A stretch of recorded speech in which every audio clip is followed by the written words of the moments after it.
Tales from the Gusarin Kingdom of Gold and Motives. Written by Robert A. J. Strife. She dipped her head low to avoid the low-hanging oaken beams. It was times like this that made Kita miss the sweet kiss of the sun.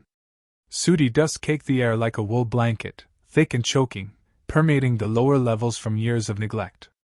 The chest should be around here somewhere. Coughing, she flicked her eyes about, waving her waning torch.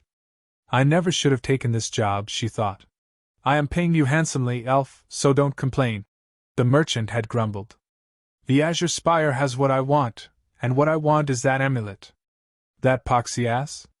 This tower is infested with ghouls and other equally unpleasant shit.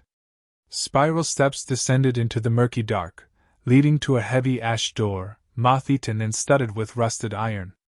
A brief touch on the supposed dusty wood made her tisk.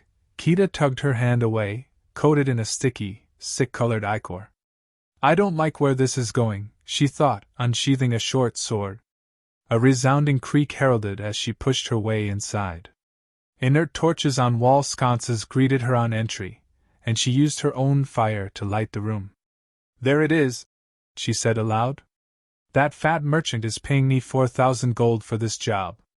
Jealous guild members may pay me a visit in the night, no doubt to sing me to sleep with a steel song. Upon a rounded dais, encompassed by a colonnade of fluted ornate pillars, the chest waited. Come to Mama! Proceeding towards her bounty, it was no surprise to find it locked. A noise pierced her ears when she reached into a side pouch for the lockpicks. The sound was a mix of gurgling and guttural wheezing, accompanied by thudding steps. Shit! She whispered, fumbling for her tools. I didn't realize there was a door down here and half open. Kita knelt to work, clicking each tumbler into place with precision. It's getting closer. Honey hair plastered to her face, damp with perspiration. When she popped the lock, it appeared, a hulking monstrosity covered in a thick layer of brown fur. Throwing open the chest, she snatched up the amulet, then stood to flee. Lumbering inside on cloven hooves, the beast dragged a log behind like a club. It peered on high with a boar-like visage, with black tusks protruding from the sides of its jaw. Beady eyes burned with rageful indifference. Blood and a choking bouquet of musk assaulted her nose. She backed away.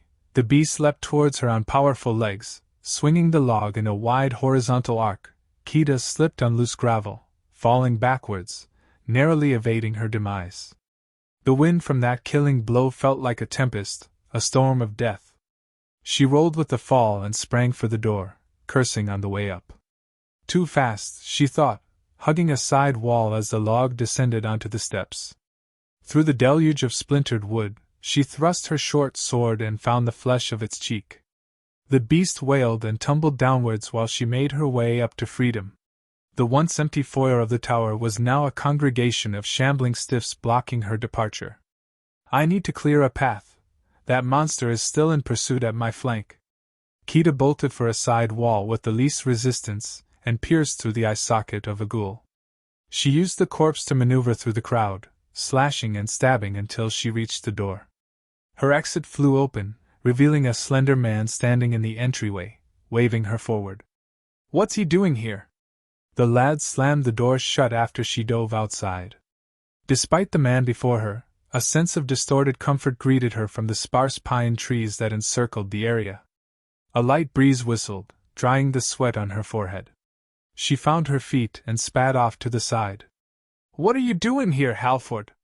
Folks call him one-eyed despite the lie and treacherous, according to some. Fair skin complemented a square cleft chin and a nest of dense black curls. His mail was a simple black brigandine, blank of insignia. Is that any way to thank me? Her ears picked up a deep voice like silk and honey, almost trusting. Mara told me where to find you. I figured you needed some help. I never told that cunt about my business affair. Help with what? She kept her steel brandished to give him pause. The Flamegrade Guild is en route, he said, waving away her suspicion. They caught wind of that job you took. Look there. Halford shot a thumb west towards the mountain range, towards a fleet of men on horses, riding hard. Kita relented for half a heartbeat, then sheathed her blade. Fine, have it your way. I'll ride with you. Cold steel slid through her abdomen, then the hard ground met her afterwards. Blood pooled from her wound and lips when she attempted to speak, gagging up crimson spittle. Why? All she could do was lay there and watch Halford strip her of steel and loot.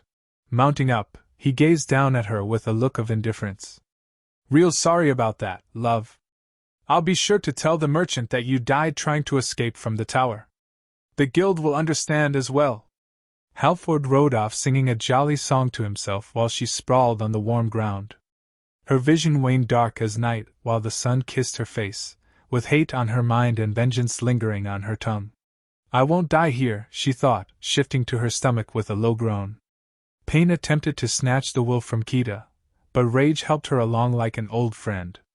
Bloody fingernails splintered as she dragged herself along the hard-packed ground. Knowing she couldn't see past the darkened veil her eyes presented, Kita pressed on. That ever-present friend led her by the ear, amplifying the surrounding sounds and providing passage. The distant dull thud of hooves rang in her ears like alarm bells. She picked up the pace. I hear running water. The river, I forgot about the river. She fought from grinning when the heat of her crotch warmed the metal, but the revelation was too cloying. Stupid human, she mused, tasting the insult, sweet as winterberries. You took my weapon and my pouches.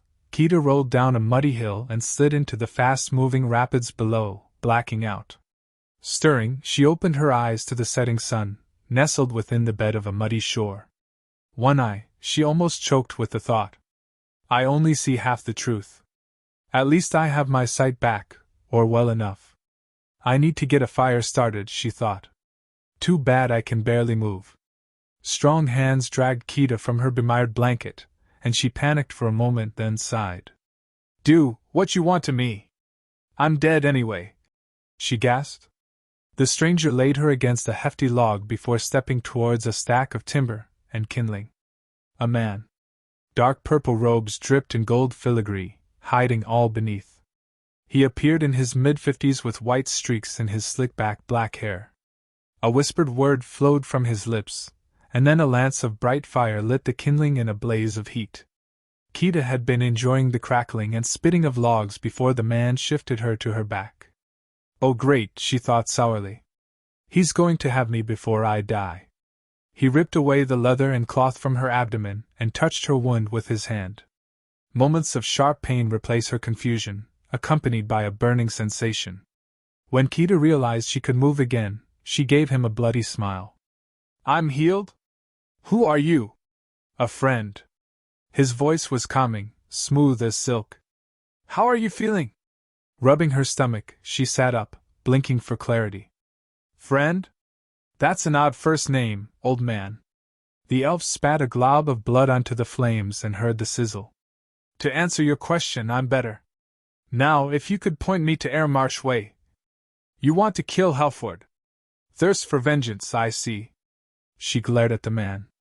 I have every right to slide a blade through his ribs and watch him choke. I can't think of a better recipe for a sound sleep. Kita showed the man a thin line of teeth. Revenge is a game of patience and resilience, young one. A most rewarding game if you make the right moves. Young one? I'm an elf, so mayhaps I'm older than you, human. She snapped, tossing twigs into the fire. There seemed to be something otherworldly in his smile. She shivered despite the heat. Mayhaps, Kita. My vengeance is a slow brew that I've been cultivating for 2,000 years. Her eyes widened at that. First off, how did you know my name? And 2,000? You've protected the amulet from unworthy hands, so, for now, I'm here to help. Extending a hand, he gave her a trusting facade. If you want to obtain the things you desire, what are you willing to give up? He knows too much, she reflected. Kita cast her eyes down for a moment, wondering, hesitant. Fine. What do I have to do? He flashed a line of teeth again. I don't like that smile. With perked ears, he withdrew his hand and cast his attention towards the shroud in the wilderness. Within a small clearing they stood, encircled by thick shrubs and overgrown evergreens. It seems we have company. Less agreeable than most, and no friend, he mentioned, pointing a calloused finger. Kita struggled to her feet, staggering closer to the edge of their camp. Who's out there? Focusing, she heard past the crackling fire, then sharpened her eyes to the dark. Several figures detached from trees and stalked towards them. Like whites, she thought. I see them. Do you have a weapon? Panic took hold when she veered. He's gone. He abandoned me. Looking for someone, lass? The voice and body materialized from the murky air. All alone, are you? A deep orange glow shed light on the four men approaching. She retreated closer to the fire, watching their movement. Chain mail warded them, and they held clubs and axes in their fists. She eyed the insignia emblazoned on their belts, a broken skull within a blazing flame, with a snake wriggling through each socket. Flame grade, she gasped. What do you want? The dirty creature that opened his mouth to speak was a gray beard with brown teeth. Well, since you're all caught up, I'll cut right to it. I want your findings from that tower, you know the one.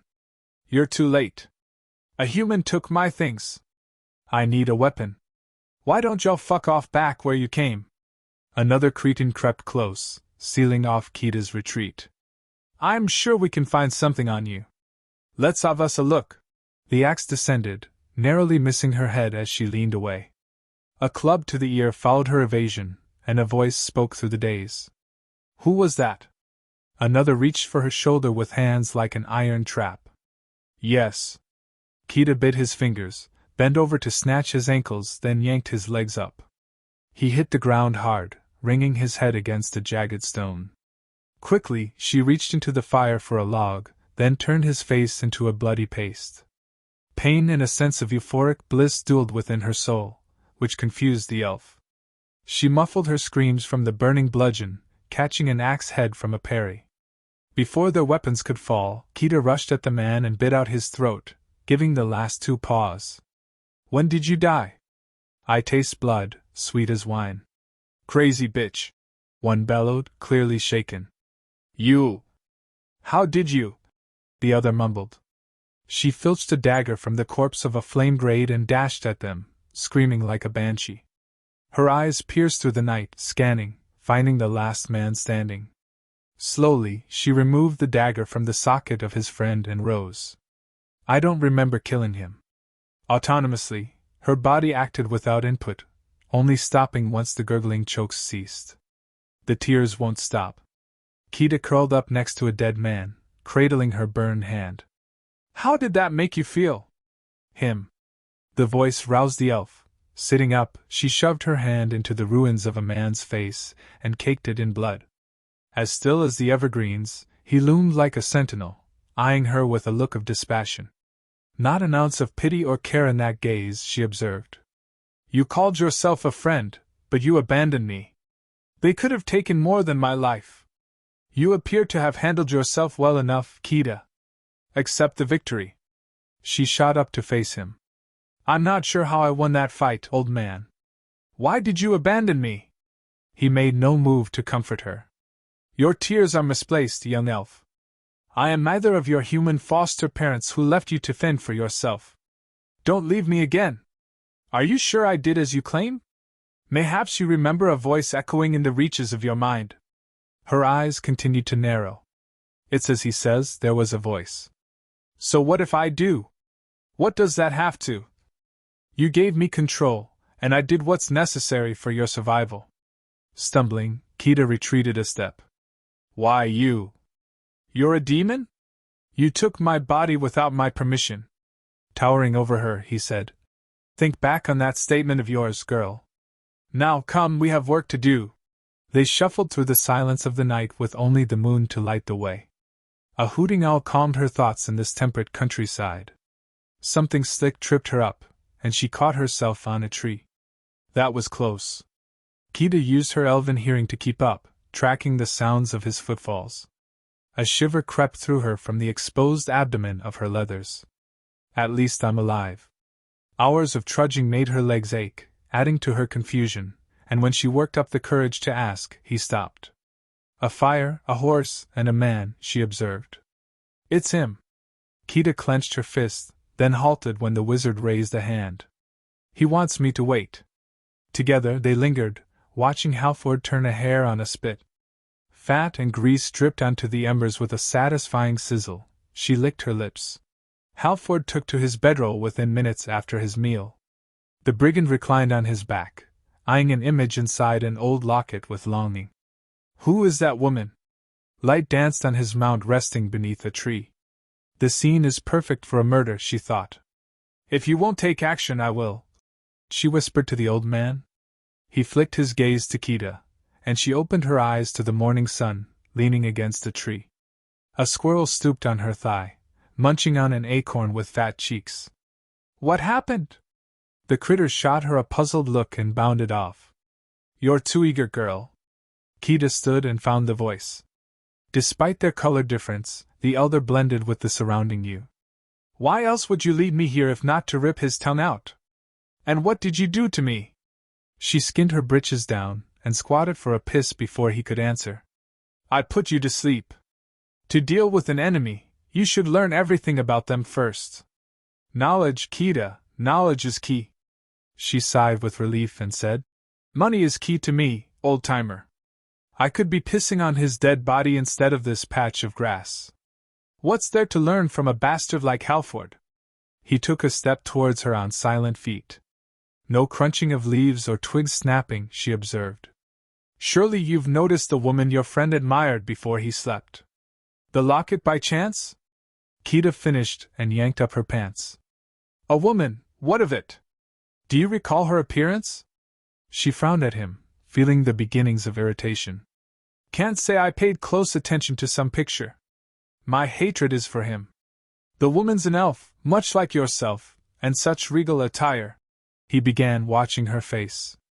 Far too regal for someone of low consequence as your Halford. Wait, she did seem familiar. The Lady of Aramarsh Way is an elf. Perhaps.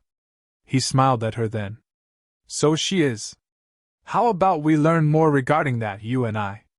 Something in his voice sent chills through her soul. For half a heartbeat, she considered praying.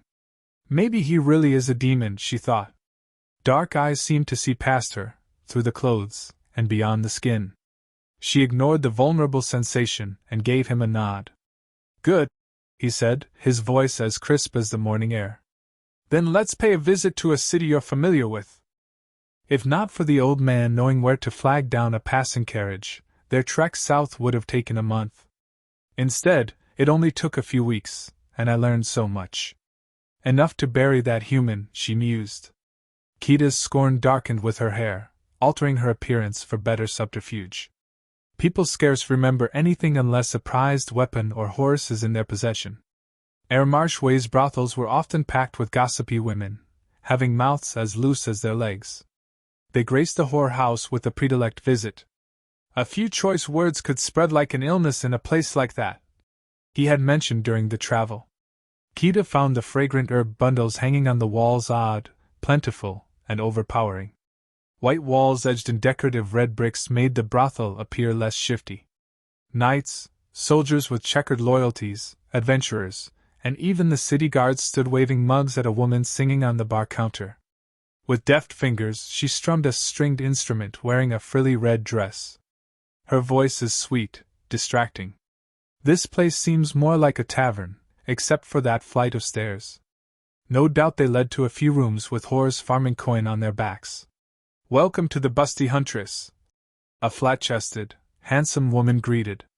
Kita eyed her outlandish red, white, and orange attire. You seem out of place, Han. You here for drinks or something else?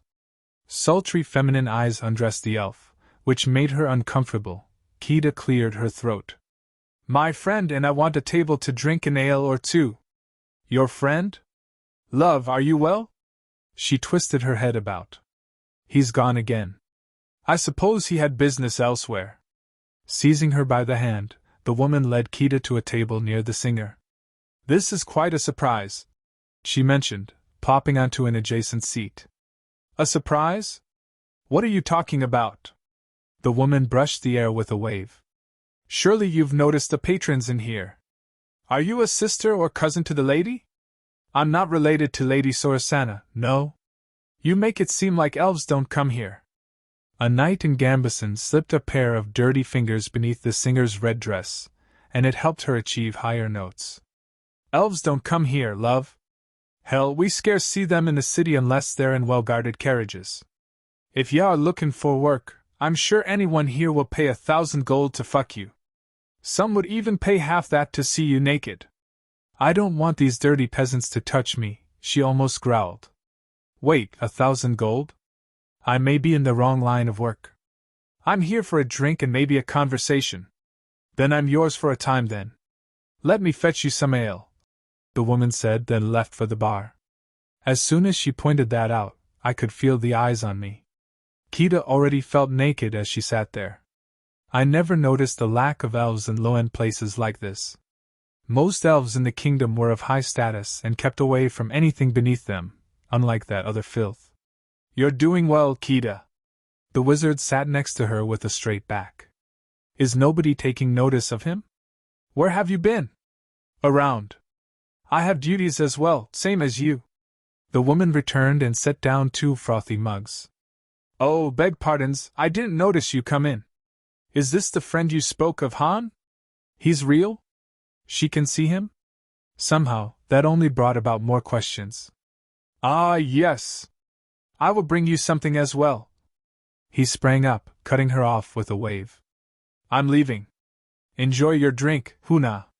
The wizard fled the building before they could blink. All the woman could do was shrug as she sipped her ale. Friendly one, ain't he? Huna was it? I'm Levy Collin, the busted huntress. She cupped her tiny breasts and giggled. Yes, I know the irony. I used to perform in archery contests wearing a blonde wig and fake tits. I've come to love my small buds. I guess I'm Huna then. Yes, they're nice, she lied. Kita frowned at her ale, realizing she couldn't pay for it. I forgot to loot those flame grades. I can show you them if you like. She began with a giggle, then Levik reached for her hand and held it firm. Don't worry about payment. Your friend dropped a silver on the table. Drink up. Kita watched a man grope a passing serving woman between the cheeks as she drank. This is refreshing, thank you. So, what brings you here? There's a human man I'm interested in. I thought I would have run into him here. Halford's his name. Levik stroked her chin, then drained her mug. I remember him. He shows up whenever he can't be with his woman. His woman? Kita tried to sound distressed. Who is this woman of his? The busty huntress hesitated, appearing suspended in thought, before leaning close to her face. Rumors are floating about here. Most are saying that he and Lady Sorasana had been seeing each other, all under Lord Harrison's nose. Can you believe that? I find it rather surprising that none of these rumors reached the Lord's ears. Levik swept her brunette hair back, showing a smooth white neck. Lord Harrison has a few rumors floating about as well. She stood then and marched over to Kita's ear for a nibble and a whisper. He's connected to the Thieves' Guild. Whatever you're doing, be careful, Huna. With that, she took her leave. Such a pleasant woman, she thought, touching her ear and making for the exit. Kita found the wizard loitering beside a city carriage. Well done, he said, ushering her inside. Information like that can go a long way. If used correctly, you can shape the future how you please. The elf melted into her seat, wishing she had drunk more. Instead, Kita eyed the strange wizard. Is that your aim? To shape the future how you please? You must think of yourself as some god of sorts. He kept his attention forward as the driver snapped the reins. Wagon wheels bumped, a sound that masked her heartbeat at the notion that he may be a god. I'm not, and I make no such claim of godhood. You have an enemy, as do I. My foe will take time and patience before I can finish our game. 2,000 years, though? Is he up against an elf? Maybe a vampire or a dwarf. I can feel the war battling behind your eyes. My enemy is of no concern to you. She twitched, then shook the thought away. Where are we going? To an unfortunate young soldier waiting to get knighted by Lord Folk Harrison. When he grinned, Kita shivered. The trek took no more than 20 minutes, arriving at a training yard near the castle gates. A fleet of young men pushed through a series of drills with practice swords, led by a stern-looking knight. The wagon rattled to a stop alongside a tall wooden tower. Crudely pointed oaken logs stood upright and walled off the training yard like watchful guards. Brandishing a quill and parchment, the wizard uncorked a small ink bottle before scratching in words. Where did he get that? Her nose wrinkled at the stench of sweat, piss, and fear when a soldier looked their way. Kida winced when the setting sun cast an odd aura on the daunting youth. Shaggy black curls and an unassuming face fit well with his unadorned faded red cuirass. He hobbled over to them with an awkward gait and focused hazel eyes. Can a young soldier like that afford plate armor? And what's with that sword poking up over his shoulder? Prevel Tilly, thank you for agreeing to meet with us, the wizard greeted. Despite his station, the youth stood as straight as a spear, like a seasoned knight. Well, you paid me well enough to do so. What can I do for you? The wizard extended the parchment to the man. Deliver this urgent letter to your lord. Prevel snatched the note and frowned. Who's this from? Lord Folk Harrison will indeed ask that very question. Tell him nothing, then bow your head and say it's from a reliable source. The soldier spat and said, Why not? Sure, I'll do it. I haven't had a chance to meet the lord anyway. When the youth turned towards the castle, the wizard said, And Prevel, enjoy the knighthood. That black scabbard on his back has a lock, peculiar. Better yet, what was this about? What game is this geezer playing? Driver, make haste, he said. With another snap of the reins, the wagon sped through the city at a brisk pace. This is beginning to feel less like revenge and more like something else. Where are we going now? Kida kept the concern from her voice. What did he write? To an establishment well known for excellent fare. He mentioned. The show will start soon. Across from a packed eatery, the wizard bid the driver halt. Stuffed-up people in rich raiment came and went from the guarded doors. The smell emanating from the building almost made her drool, that is, until she spotted him. With clenched fists, Kida bounded for the carriage exit when she felt a hand on her shoulder. When you move pieces on the board, you mustn't interfere with their progression, he advised. Scowling, she sat back down and watched. Halford walked hand in hand with a tall elf of mild attractiveness. Styled dirty blonde hair accentuated her regal, yet modest silver and mauve gown. The lady. A well-placed word in the right locations can keep information circulating like blood in a vein. Observe.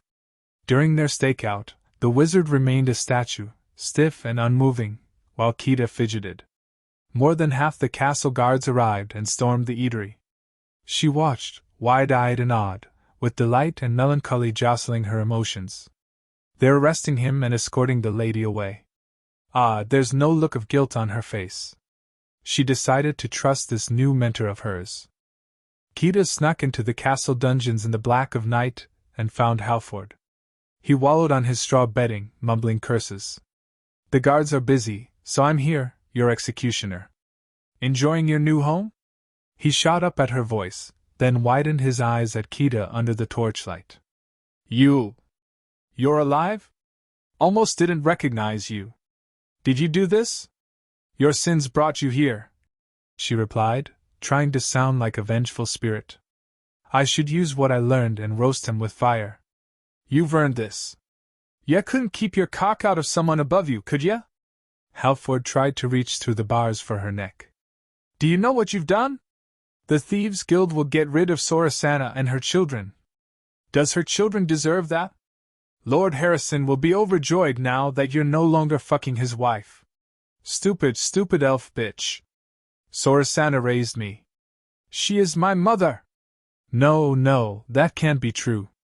Stunned and shocked, Kida's mind went blank. There she is, a deep voice bellowed. Throw that one in a cell as well for trespassing. She scarce remembered the guards shoving her into a cell down the way. What have I done? I could have killed him in the woods, but... It's over now, Kida. Rejoice. Looming within the dark corner of her cell was the wizard.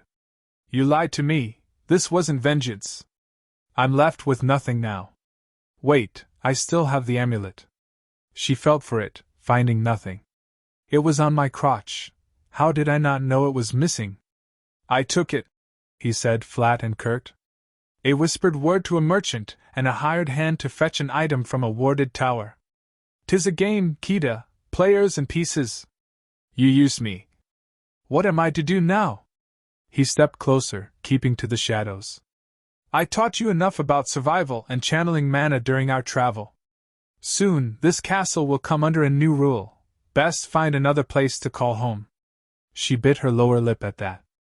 Lord Harrison won't let anything happen to his city. It's always curious when a mystery knight moves across the board. Who are those other players, I wonder? Who pulls their strings? After flashing a smile in the dark, he vanished. This has been a short story written by Robert A. J. Strife. If you like this, support the author by buying his medieval fantasy, Castle of Calamity, on Death's Door. Link in the description.